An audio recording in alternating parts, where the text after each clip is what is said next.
Hi, my name is Michaela Prothy, and I have a strong passion for the planet, and I want to share it with students because they are the ones who can make the biggest difference about environmental issues, such as climate change. Throughout this semester, I wanted to know what being an environmental educator is really like.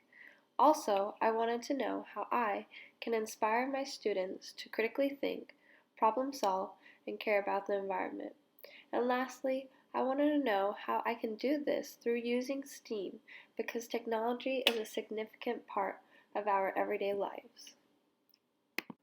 To learn more about environmental education, I interviewed a woman named Abby.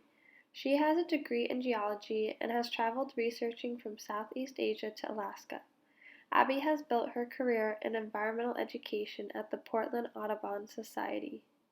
Abby was inspired to be an environmental educator because she grew up going to outdoor school. When she was young, school was extremely hard because she had ADHD. But when she went to outdoor school, it totally shifted her view on what her potential could be. Also, in the interview, Abby told me that her and her colleagues attend lots of STEAM nights at local schools, and they incorporate science and art into their camps and lessons all the time. Abby explained to me that just getting students outside is the best way to inspire them about the environment. It is as easy as taking them out to the playground and showing them the wild animals that live there. Some wise words Abby told me was that environmental education gives students hands-on experience and the freedom to explore and learn away from the structure of school. Also, it gives all kids a chance to spend some quality time outside and discover the magic of nature. For my fieldwork this semester, I helped complete a salmon survey for the Johnson Creek Watershed Council. The survey was conducted by myself and two other people named Jacob and Gretchen.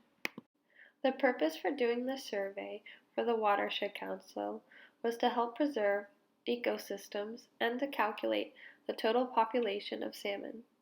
The area we were surveying was the Foster floodplain, and it took a couple hours to complete. We wore waders to help keep us dry in the water, and we had poles to help see us where we were walking, and glasses to help us see salmon through the water. The water was very muddy and shallow, and it was extremely polluted with lots of different types of trash. To add, there was a large population of homeless people along the watershed. There were times where we had to get out of the water and walk along the banks because the water was too deep. At these times, we had to walk through where homeless people were living. I felt bad because it felt like we were walking through their homes. We saw some wildlife. We got to see a dam, and we even got to see where beavers chewed down trees.